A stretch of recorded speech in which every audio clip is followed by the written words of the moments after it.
बिस्मिल्लाहिर्रहमानिर्रहीम। शुरू अल्लाह के नाम से जो बड़ा मेहरबान निहायत रहम वाला है। तालीमात कुरान और अहले बैत की तबलीग और तरवीज के लिए अबू इब्राहिम आगा अली रूहानी का साथ दें। हमारा यूट्यूब चैनल खुद भी सब्सक्राइब करें और अपने अहबाब को भी दावत दें। आऊज़ु बिल्लाहि मिनश शैतानिर रजीम। बिस्मिल्लाहिर्रहमानिर रहीम। अल्हम्दुलिल्लाहि वस्सलातु वस्सलामु अला अहलिहा। अल्लाहुम्मा सल्लि अला मुहम्मद व आलि मुहम्मद व अज्जिल फरजहुम। मोहतरम नाज़रीन सामीन, अस्सलामु अलैकुम व रहमतुल्लाहि व बरकातुहू। आज की नई वीडियो के साथ हाजिर खिदमत है। मैं हूं अली रूहानी और आप देख रहे हैं हमारा ऑफिशियल यूट्यूब चैनल। मोहतरम नाज़रीन सामीन, आज का हमारा जो दर्स है वो गुज़िश्ता से पेवस्ता है। जो गुज़िश्ता वीडियो में हमने आपकी खिदमत में जो है कुछ रवायात और कुछ अहवाल दौरे इमाम जाफ़र अल-सादिक़ अलैहिस्सलाम पेश करके दावत फ़िक्र दी थी कि क्या इमाम पाक जो थे वो ज़ालिमीन के हाथों, बनी अब्बास के ज़ालिमीन या ज़ालिम खुलफा के हाथों या गालियों के हाथों ज़्यादा परेशान और तंग रहे। तो उसी दर्स में हमने आपसे अर्ज़ की थी कि इंशाअल्लाह बकिया हिस्सा अगले पार्ट में हम जो है वो बयान करेंगे। तो आज उसी सिलसिले में हाज़िर हुए हैं और आज के दर्स में जो दावत फ़िक्र हम दे रहे हैं वो तो इमाम की ही ज़ुबानी दे रहे हैं, यानी इमाम की अहादीस और रवायात और अहवाल आपकी खिदमत में पेश करेंगे। लेकिन मौजूदा दौर में क्या इमाम अल असर भी जो हैं वो बेशक गैबत कुबरा में की ज़िंदगी गुजार रहे हैं, गैबत कुबरा में है, लेकिन अगर अल्लाह ताला ने जो भी सिस्टम एक रखा है उनको हमारे ये दुनिया के हालात से मुतला या बाखबर रखने का, चूँकि ये अल्लाह रब्बुल इज़्ज़त ही की ज़ात है जो हर वक्त हर लम्हा हाजिर व नाज़िर है, मौजूद है। इसके अलावा ये कुदरत, ये ताकत किसी को भी नहीं, तफवीज़ के उन्वान से, बेइज़्ने अल्लाह के उन्वान नहीं। हाँ, अल्लाह रब्बुल इज़्ज़त हमारा सलाम उन तक कैसे पहुँचाता है, बराह रास्त सुनने की कुव्वत दे, कादिर मुतलक दे सकता है, फरिश्तों के ज़रिए पहुँचाए कर सकता है। हमारी अहवाल, हमारी जो एक शीयत है उसका अहवाल कैसे उन तक पहुँचता है, कैसे वो मुतला होते हैं, ये हम इस बाबत कुछ नहीं फाइनल वर्ड दे सकते। ये अल्लाह रब्बुल इज़्ज़त के काम है। क्या इमाम असर को वो दुनिया में मौजूद हर शिया के अहवाल की खबर करवाता है? वो मालनामा हमारा उनको दिखाया जाता है। कुछ अमाल पेश होने की बाबत रवायात भी हैं और कुछ असूल काफ़ी के उन रवायात पे बड़ा नक़द भी किया है कुछ अकाबरीन ने कि वो ज़ईफ़ रवायत है। तो इस बाबत हम कुछ भी नहीं कह सकते। जैसे शहीद जिंदा है, इसमें कोई शक नहीं, कुरान कह रहा है शुहदा जिंदा है, लेकिन उसी आयत में यह भी कहा जा रहा है कि मगर तुम्हें उनकी ज़िंदगी का शऊर कोई नहीं, उनको रिज़्क भी मिलता है, वो जिंदा भी हैं, लेकिन तुम कोई टामक टोइयां ना करो, तुम्हें शऊर कोई नहीं। अब वो जिंदा बरज़ख में है, वो जिंदा इधर हमारे साथ, शहीद होने के बाद भी दुनिया में अल्लाह ताला उनकी रूहों को कुछ देर रखता है या रोज़ आती हैं जाती हैं, वल्लाहु आलम बिस्सवाब। इसमें कोई बंदा अपना टुच नहीं लगा सकता। ऐसे ही आइमा के हवाले से, खुसूसन इमाम ज़मा अजल ताला फर्ज शरीफ के हवाले से जितने भी, मैं आपको ये बताऊं कि इमाम की चूँकि ज़ाहिर है वलादत के दिन करीब हैं, कल शब जो है वो उसकी 15 शुबान की शब है। इमाम ज़मा अजल ताला फर्ज शरीफ से ना मैं आपको ये बात बिल्कुल अब आप एतमाद करें कि बिल्कुल सच बता रहा हूँ, बहुत ज़्यादा वाक़यात मनसूब कर दिए गए, बहुत ज़्यादा चीज़ें मनसूब कर दी गई और एक इमाम के पैरोकार का जो पहला एक वो बना दिया गया ना, वो इमाम की ज़ियारत बना दिया गया। हालांकि आइमा तहार को अपने अपने द्वार में ज़ाहिरी जिस्म जिसामत जिसके साथ वो दुनिया में तशरीफ़ लाए जी, उसमें देखने वालों में उनके बदतरीन दुश्मन भी शामिल थे, उनकी ज़ियारत करने वालों में, उनकी सोबत में बैठने वालों में मुनाफिकीन भी शामिल थे। हमें बताना तो तैयार तो इसलिए करना चाहिए था कि हम अपना किरदार इस तरह से करें कि उनका भी ज़हूर हो जाए, साल बाद हो जाए, 6 माह बाद, जब भी हो, तो उनके अंसारीन में हमारा शुमार हो, या जो आके वो दावत हक की आवाज़ लगाएं तो हमें वो अजनबी या पराई आवाज़ ना लगे। जो रवायात में आता है कि खुद हमारे अंदर में से पहला गिरोह जो इमाम ज़मा की मुखालफत में उठेगा, खुद उनमें से उठेगा जो मुंतज़रीन थे, सदियों से उनके इंतज़ार में थे। तो ये जो वाक़यात बनाए गए हैं ना जी, वो ज़ियारत, ये बिल्कुल इमाम की ज़ियारत करना अल्हम्दुलिल्लाह खाकसार सफ़र रूहानी में आप देख लें, हमारी शीयत की तरफ रग़बत या मसलक अहले सुन्नत से शीयत की तरफ का सफ़र का वजह ये ज़ियारत बनी थी ख्वाब में। लेकिन इसके ऊपर सारा जोर लगा देना और किरदार वैसे ही रखना, तो ये मुनासिब नहीं। तो आज के दर्स में हम यही गुजारिशात आपकी खिदमत में पेश करेंगे कि मौजूदा दौर में भी क्या हमारे वक़्त के इमाम तो इस तरह नहीं है कि वो खारजी और नवाज साहब जो उनके साथ अभी जंग की तैयारियां कर रहे हैं और बरबला ऐलान कर रहे हैं कि जब वो आएंगे तो देखा जाएगा, हम जंग करेंगे, उनसे ज़्यादा कहीं इनसे ज़्यादा इनसे परेशान तो नहीं है, जो इन्हीं के नाम पर मकतब को संभाले बैठे हैं, इन्हीं के वारिस बने बैठे हैं। और जनाब जो दरवाजे आइमा ने 12 सदियां या 1000 साल पहले बंद करते आए, यानी गुलूब और गालियों के, वो किसी ना किसी तरीके चूके चुनाचे अगर मगर एहतियात बनाबर फलां फलां हर्ज कोई नहीं, ये इस बुनियाद पे वो दरवाजे थोड़े थोड़े ये खोल तो नहीं रहे। और पीछे खौफ क्या है? मखलूक की नाराजगी का। ये लिखी बड़ी बात है, ये आपको बुरा लगता होगा, लेकिन एक वक्त आएगा इंशाल्लाह हकीकत आप पर यहाँ हो जाएगी।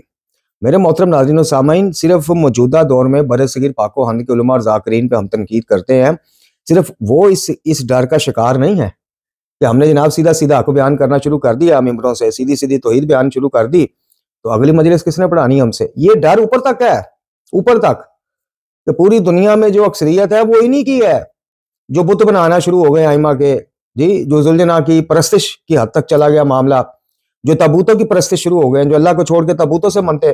तो अगर खुल के बोला गया, जो ऊपर बैठे हैं सरकारें, अगर खुल के बोला गया, सारी नहीं लेकिन अक्सरियत, कि अगर खुल के बोला गया तो पूरी दुनिया से जैसे एक जाकर को होता है ना कि यार मैंने सीधी सीधी तौहीद पढ़ दी, सीधे सीधे फजाइल जो हैं साबित शुदा वो पढ़ दी है, गलूब की मजम्मत की, तो मुझे किसने अगली मजलिस देनी? इसी तरह ऊपर डर है यार, सीधे सीधे फतवे ठोक दिए कि गैरुल्लाह से हाजत मांगना जायज है, नहीं जी बिल्कुल नहीं जायज, तो हम तो डकू बन जाएंगे। वो जैसे डकू साहब का एक वो रहा, सब मोमिनीन में मशहूर रहे भाभी जंट, और इनको खुमसना दो चंदा ना, ये काम तो साढ़े नाल शुरू हो जाना, तो हमारे ये सारे मामला कैसे चलने? दूसरा, एक तो ये मखलूक खुदा का इनको खौफ खाए जाता है, फिर मसरत का शिकार हो जाते हैं मुदाफा। खुद डकू साहब का एक ऑडियो क्लिप मौजूद है जिसमें वो इकरार कर रहे हैं कि जब मैं कहता था बतौर वसीला या आली मदद जायज़ है, वसीले के उन्वान से, तब दौर और था, तब हम जरा मुदाफाना जो है उसके सिलसिले में थे, मसरत के तहत जिंदगी गुजार रहे थे। फिर डकू साहब का एक नहायत काबिल अफसोस जुमला जो मेरे दिल को लगा वो ये था कि जी मैंने तजलियात सदाकत में या अली मदद को खींच तान के साबित किया है, साबित होता नहीं था, मैंने खींच तान के किया। ये भी खैर ज़ाहिर इंसान थे, हम तो शख्सियत परस्त नहीं है, जो किसी की बात नहीं समझ आती हम वाज़ह कहते हैं। तो चलते हैं जी कि आज के दौर में मुज्तहिदीन कराम पर, बल्कि मुज्तहिदीन उज़ाम पर क्या जिम्मेदारियां हैं और कितने के वो बाखबर हैं गलू और गालियों के हवाले से। देखें गलूब है क्या? असूल काफ़ी ले लें, दीगर कुतब ले लें, खुद आइमा ने तारीफ बिहारुल अनवार ले लें, मुल्ला बाकर मजलिसी साहब ने भी इस रवायत को नकल किया है, असूल काफ़ी में भी आपको मिल जाएगी। इमाम बाकर अलैहिस्सलाम ने भी इसकी तारीफ फरमाई है कि गलूब क्या है, तो गाली कौन है।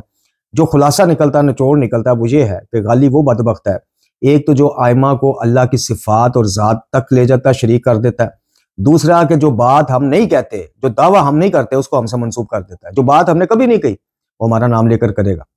तो बात यह है कि गलूब है क्या? गलूब गैरुल्लाह से दुआ मांगना गलूब नहीं है। किसी भी उन्वान से आप ले लें, किसी भी उन्वान से ले लें।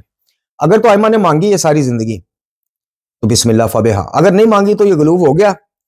अब उस दुआ, उस कलमात, उन कलमात को अव्वल तो दुआ का नाम देना खुद बहुत बड़ी बिद्दत है, क्योंकि दुआ इबादत है और इबादत सिर्फ अल्लाह की। सूरह मोमिनून आयत नंबर 22 वाज़ह फरमान, 42 है या 22 है बाज़त, लेकिन सूरह मोमिनून है। तो जब गैरुल्लाह से दुआ मांगना हराम है तो फिर कोई मुजतहिद ये कैसे कह सकते हैं हमारे लिए काबिल एहतराम, सरों के ताज। लेकिन एक तालिब इल्म सवाल तो कर सकता है ना भाई, एक तालिब इल्म क्लास में बैठा अगर ज़हन में कोई बात आएगी अपने टीचर से नहीं पूछेगा तो किससे पूछेगा? अब बाकी स्टूडेंट बुरा मना जाए, नहीं जी हमारे टीचर की तौहीन होगी, सवाल क्यों पूछा है? तो फिर मैं कहता हूं कि वो आलिम नहीं है कि जो सवाल करने की इजाजत ना दे। तो सिंपल सा सवाल है कि हजूर वाला या तो किसी इमाम के मुंह से या काशिफुल कर्ब वाली दुआ और नादे अली ये पढ़ा हुआ साबित कर दे हमें, या मान जाए कि गैरुल्लाह की इबादत भी हो सकती है, चूंकि दुआ इबादत है, फिर तो ठीक है, वरना फिर मान जाएंगे ये चीजें गलूब में आती हैं। तो फिर कैसे कहा जाता है कोई हर्ज नहीं, अगर उस नीयत से पढ़ो तो कोई हर्ज नहीं, इसलिए शिर्क किसी भी नीयत से करो तो हर्ज ही हर्ज, हर्ज ही हर्ज। तो ये लास्ट टाइम जो लास्ट दर्ज में आपको रवायत सुनाई थी कि लोगों ने पूछा आप पे वही आती है, इल्हाम होता है जी, को नया दीन उतर आया आप पे, तो इमाम ने क्या कहा था कि जो बातें लोग कहते हैं इन सबको छोड़ो, हम अल्लाह की हुज्जत है, इसकी मखलूक पर इसके अमीन है, हमारा हलाल और हराम बयान करना किताब खुदा से है। इस पे हमने दर्स खत्म किया था। अच्छा, तो ये रसूल जाफरियान साहब लिखते हैं अपनी किताब शिया इमामियान में कि ये रवायत इस बात की निशानदेही करती है कि गालियों की तरफ से आइमा की जानिब झूठी बातें मंसूब करने की वजह से बाज लोगों के जहन में ये तस्वुरात पैदा होने लग गए थे कि सचमुच आइमा को नया दीन लेके आए या दीन में कोई कमी थी जो आइमा के थ्रू अल्लाह पूरी करवा रहा है माज़अल्लाह, और क्या उन पर कोई नहीं वही भी आती है, मामला कुछ और है, उनको इल्हाम होता है, क्या है क्या। तो इमाम ने इस बात की ताकीद करके कि इनके पास जो कुछ है वो किताबुल्लाह ही की तालीमात है, और उन्होंने म्यार भी किताबुल्लाह को इसीलिए करार दे दिया कि हमारी जो बात तुम तक पहुंचा करे, उसको किताब, चूंकि उस जमाने देखें यूट्यूब नहीं था, व्हाट्सएप नहीं था, फेसबुक नहीं था, दीगर ज़राए इंस्टाग्राम नहीं था, तो उस जमाने इमाम ने एक म्यार करार दे दिया। जो दूर दराज से शी आते थे ना, तो वो इमाम को कहते थे कि फलां आपका साहबी आपसे मिल के गया जी, मिल के गया। तो वो कहते थे कि आपने ये दावा कर दिया, मिसाल के तौर पर, मिसाल के लिए आगे वो बात आ जाएगी कि आप खुल्क भी करते हैं, रिजक भी देते हैं, आपको बान माने वसीला बराह रास्त वहां बैठ के भी पुकारा जा सकता है। तो आइमा रद्द करते थे और एक कुलिया दे के भेजते थे सबको कि भाई आज के बाद जो बात मेरी तुम तक पहुंचे ना, ये किताबुल्लाह है, इसमें देख लेना कि उससे मुतसादम तो नहीं है, अगर है तो दीवार पर मार देना, और अगर बिल्कुल ऐन मुताबिक है इसके तो बिस्मिल्लाह ले लेना। एक और रवायत जिसे शहरस्तानी ने तहरीर किया है, उसमें है कि फैज बिन मुख्तार इमाम सादिक अलैहिस्सलाम की खिदमत में पहुंचे, अर्ज किया आप पर फिदा हो जाऊं, आपके शियों में ये कैसा इख्तलाफ पैदा हो गया है। मैं भी कभी कभी कूफा में इनके पास जाता हूं तो शक व शुबा का शिकार हो जाता हूं। अंदाजा कर लें ये इमाम की मौजूदगी में हो रहा है सब कुछ। तो आज अल्लाह ही हाफ़िज़ है, तो मैं भी शक व शुबा का शिकार हो जाता हूं। फिर मुफज्जल से मिलता हूं, वहां कुछ और मिलता है, किसी और आपके साहबी से मिलता हूं, वहां कुछ और आपकी रिवायत बिल्कुल एज इट इज जैसे आज है। काफी में, अच्छा अब क्या कहा जाए, सूले काफी जी सारी मोतबर है यार, ये और उसके जरसूमे और इस जैसे थी, कुरान नाकस है माज़अल्लाह, काफी मोतबर। तो ये जो फैज बिन मुख्तार ने कहा ना, तो मौला बड़ी परेशानी बनी हुई जी। और मुफज्जल मिलता है तो वो आपकी कोई ऐसी हदीस सुनाता है जो इससे पहले किसी ने सुनाई तो उससे मुतसादम है। मुफज्जल से बाद अगले दिन किसी आपके साहबी से मुलाकात होती है, वो नवी गल कट छड़ता है, वो कह छड़ता जी इमाम ने आया कहता। एक बंदा मिलता है, वो कहता है इमाम कहते हैं कि मुसलमानों के मुकद्दसात की तौहीन करने वाला हमें से नहीं। दूसरा मिलता है तो वो कहता है कि जी जो तबरा ना करे वो हमें से नहीं, तबरा करने वाले शिया है। ये सारा कुछ है और भाई, ये एहतजाज तिब्रिसी टाइप की किताबें पढ़ी हैं, ये कभी पढ़ लेना, सब कुछ है। ये भी रिवायत मिलती है, इन जालिमों ने तबर्रे को सबसे बड़ी इबादत बना के पेश किया उन झूठी रिवायतों में। बंदा ही हो, शिया ही हो, जरा तबर्रा सब तो अच्छा कर ले। असल रिवायात भी मौजूद है। क्या बदबख्तो, तुमने मुकद्दसात इस्लामिया की तौहीन की, उनके बुजुर्गान की, और पलट कर उनमें से किसी ने मौला अली की तौहीन की, तो जिम्मेदार वो नहीं होगा, तुम हो गए। ये रिवायत भी मौजूद है। अच्छा, इमाम ने उसकी बात सुनी तो इमाम ने क्या फरमाया, इन्नन्नासा गरू बिल किज़्ब अलैना हत्ता कान अल्लाहु फर्जा अलैहिम ला युरीदु मिनहुम गैरहु व इन्नी लहदसा अहदहुमुल हदीस फला यखरजा मिना हत्ता यतवालहु अला गैर तावीलिही। देखो लोग हम पर झूठ बांधने की गुमराही में मुब्तला हो चुके हैं। इमाम फरमा रहे, देखो लोग हम पर झूठ बांधने की गुमराही में घिर चुके हैं, मुब्तला हो चुके हैं।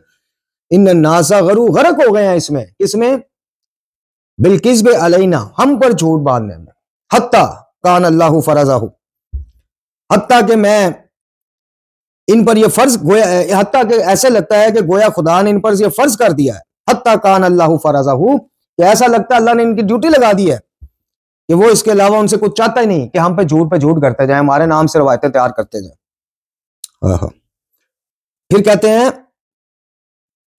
वाइन्नी ला हदसा अहदहुम, मैं इनमें से किसी से कोई हदीस बयान करता हूं, अहदमुल हदीस फला यखरजा, लेकिन जैसे वो यहां से जाता है हदीस सुन के या लिख के या सुन के, वो जैसे ही यहां से जाता है मेरे पास से उठ के इसकी ऐसी तावील करता है कि जो हकीकतन मेरी हदीस के बरखिलाफ होती। अब जरा तर्जुमा दोबारा मुकम्मल सुने। देखो ये लोग हम पर झूठ बांधने की गुमराही में गरक हो चुके हैं, मुब्तला हो चुके हैं, गोया खुदा ने इन पर यह फर्ज कर दिया और वो इसके अलावा उनसे कुछ और नहीं चाहता। मैं इनमें से किसी से कोई हदीस बयान कर देता हूं, लेकिन जैसे वो मेरे पास से उठकर जाता है इसकी ऐसी तवीलें पेश करने शुरू कर देता है जो असल मेरी हदीस के बरखिलाफ होती। अब आपको सारा अंदाजा हो जाएगा कि कुतुब अरबा में ज़ईफ रवायतें हैं कि नहीं है। आपको सारा अंदाजा हो जाएगा इय्याका नअबुदु व इय्याका नस्तईन के बरखिलाफ जो रवायतें हमें मिलती है उनकी हैसियत क्या है, आपको सब अंदाजा हो जाएगा। एक और रवायत जिसे सहमी ने अपनी किताब में नकल किया है, उसमें है कि ईसा अल हजरानी ने कहा कि मैं जाफर बिन मोहम्मद अल सादिक अलैहिस्सलाम की खिदमत में हाजिर हुआ और आपसे पूछा कि जो कुछ मैंने इन लोगों से सुना है क्या वो आपको बताऊं? इमाम ने फरमाया हाँ बोलो। मैंने कहा फन्ना ताइफातन मिनहुम अब्दू का वत्ताखुजु का इलाहन मिन दूनिल्लाह व ताइफातु उखरवी वल वला का नबूवत थे। इनका एक गिरोह आपकी इबादत करने में मशगूल हो गया है और खुदा की बजाय आपको सब कुछ मान रहा है। गल विच कुछ और है जी, इधर जानते अली ने उते जानते अल्लाह ने, माज़अल्लाह, ये आप सरेआम आपके मिंबरों से हो रहा है। इनका एक गिरोह आपकी इबादत भी करना शुरू हो गया और खुदा की बजाय आपको मबूद भी मान रहा है। लेकिन एक और गिरोह है जो आपको खुदा नहीं मानता, मबूद नहीं मानता। सुनिएगा, मबूद नहीं मानता, खुदा नहीं मानता, लेकिन आपको नबूवत के दर्जे तक ले जाता है, अंबिया से मिला देता है। यह सुनकर इमाम ने इस कदर गिरिया फरमाया कि आपकी रेशे मुबारक, दाढ़ी मुबारक तर हो गई। अब देख लें, बनी अब्बास ने ज्यादा रुलाया इमाम को या इन बदबख्तों ने? फैसला आप खुद करते जाएं। आपकी रेशे मुबारक तर हो गई। इसके बाद फरमाया, ए काश अगर खुदा मुझे इन पर गलबा ता फरमाए ना, इन गालियों बदबख्तों पर, मुशरिकों पर, अगर खुदा मुझे इन पर गलबा ता फरमाए और मैं जाफर इब्ने मोहम्मद अल बाकर अलैहिस्सलाम इनका खून ना बहाऊं गालियों का, तो खुदा मेरे हाथों मेरे बेटे का खून बहा दे। सुभान अल्लाह वल्हम्दुलिल्लाह वला इलाहा इल्लल्लाह वल्लाहु अकबर। इमाम जाफर सादिक अलैहिस्सलाम पहले गिरिया करते हैं, इतना रोते हैं कि दाढ़ी तार हो जाती है। उसके बाद कहते हैं, काश अल्लाह मुझे इन गाली बदबख्तों, मल्लूनों, मुशरिकों, नजिसों के ऊपर गलबा दे और मैं इनका खून ना बहाऊं, इनको माफ कर दूं, तो अल्लाह मेरे हाथ से मेरे बेटे का खून बहा दे। बाप खुद सोच लें, इतनी सी भी गुंजाइश आपको इमाम के यहाँ। अच्छा, यहाँ पे एक तो चले माबूद और खुदा वाला असल दावत फिक्र लेते जाए, जरा कुछ लेते भी जाया करें हमारे दर से, जाके टटोला करें, हमें आप कुछ ना समझें, मौलाना आलिम कुछ भी ना है, भी नहीं, हम हैं भी तालिब इल्म मदीना से, लेकिन जो आलिम और उलमा और अल्लामा फामा आपकी नजरों में है ना, उनसे जरा जाके पूछा करें, सवाल तो किया करें। अब इस रवायत का एक टुकड़ा छोड़ दें आप, चलें जी वो तो सीधे सीधा मुशरिक हो गया, जो अल्लाह के अलावा इनको खुदा समझ ले या इनको माबूद यानी काबिल इबादत समझ ले, उसकी बात छोड़ दें। अगला टुकड़ा तो सुने कि एक गिरोह ऐसा है जो आपको नबूवत और अंबिया तक ले जाता है। यहाँ तो हम अंबिया से अफजल कह देते हैं, उली अज़म पैगम्बरान से भी अफजल कह देते हैं, बड़े बरमला कह देते हैं और मुकाबले करवाते हैं। चले, शियों में 3 गिरोह हैं, एक इनको अंबिया से अफजल मानता है नबी अकरम सल्लल्लाहु अलैहि वसल्लम के अलावा, और मैं कहता हूँ वो भी यकीन करें, बस मेरा अपना मुंह खुलवाए, वो भी ज़ाहिर है मुआशरे में रहना है, गैर शिया में रहना है, तो शायद इस वजह से, वरना बात तो यहां तक आ चुकी है कि जर्क नकवी का आप क्लिप देख लें कि अल्लाह ताला सारे कुरान में नबी पाक से बड़े मोहब्बत से मुखातब होता रहा, लेकिन जहां बात वलायत अली की आई तो वहां पे ओ कह दिया, ओ नबी, माज़अल्लाह। खैर, हम उसने जान नहीं रखते हैं। तो एक गिरोह तो नबी अल्लाह के अलावा सबसे अफजल मानता है इनको, एक गिरोह कहता है कि उली अज़म पैगम्बरान से अफजल ये नहीं है, बाकियों से अफजल है। तीसरा गिरोह हम जैसे तालिब इल्मों का है, हम अकेले नहीं है भाई, पूरा गिरोह है पीछे, शेख मुफीद भी इसी गिरोह में शामिल, सैयद मुर्तज़ा अलमुल हुदा भी इसी गिरोह में शामिल है, जो कहते हैं कि नहीं, अदब और एहतराम और सुन्नत और सीरत आइमा का ये तकाजा है कि बेशक फजाइल अल्लाह ने उनको बहुत ज्यादा अता किए, लेकिन हम अपनी जुबान से, किसी इमाम ने चूंकि नहीं कहा कि हम तमाम अंबिया से अफजल है रसूल अल्लाह के बाद, हम भी नहीं कह सकते। तो ये रिवायत देख लें, इसमें तो साफ आपने सुन लिया कि भाई एक गिरोह तो सीधा सीधा आपको अल्लाह कहता है, एक गिरोह वो है जो अंबिया तक ले जाता है। अंबिया तक जाने के बारे में नहीं, उनके अंबिया के मुकाम से तकाबल कराने में। तो आइमा इस चीज को किस तरह से वो कर लेंगे कि जनाब हम जनाब इब्राहिम जो इनके जद हैं, खलीलुल्लाह, जनाब नूह और सारे उली अज़म पैगम्बरान समेत सबसे हम मुकाबले करवाएं। चलो एक अकीदत के लिहाज में आप कह देते हैं। अब जैसे मैं कहता हूं कि मौला अली नबी खुदा के बाद कुछ खसूसियात के ऐसे अमल है कि वो अल्लाह ताला ने अपने किसी नबी को नहीं दी। उनमें पहली खसूसियत ये है कि जैसे मौला कायनात अली बिन अबी तालिब को ये सादत मिली है कि आपने रसूल आंखें खोलनी तो चेहरा रसूल पहले देखा, ये किसी नबी को भी नहीं मिली सादत, कोई है तो बताएं। फिर जो दूसरी हम कहते हैं कि ज़बान ने मुस्तफ़ा चूस के बड़े होने वाले को अली कहते हैं, किसी और को सादत मिली, ये चीजें तो और हैं, लेकिन हम मुकाबले आप करवाएं। मूसा ये नहीं कर सकते थे, अली ने ये कर दिया। इमाम मूसा काज़म जो हमारे इमाम मूसा हैं वो ये कर सकते थे, जो नबी मूसा थे उनसे ये नहीं हुआ। अब इस तरह की चीजों को फिर आप बताएं क्या करेंगे। तो ये आपने सुन लिया कि अगर खुदा मुझे इन पर गलबा ता फरमाए और मैं इनका खून ना बहाऊं तो खुदा मेरे हाथों मेरे बेटे का खून बहाए।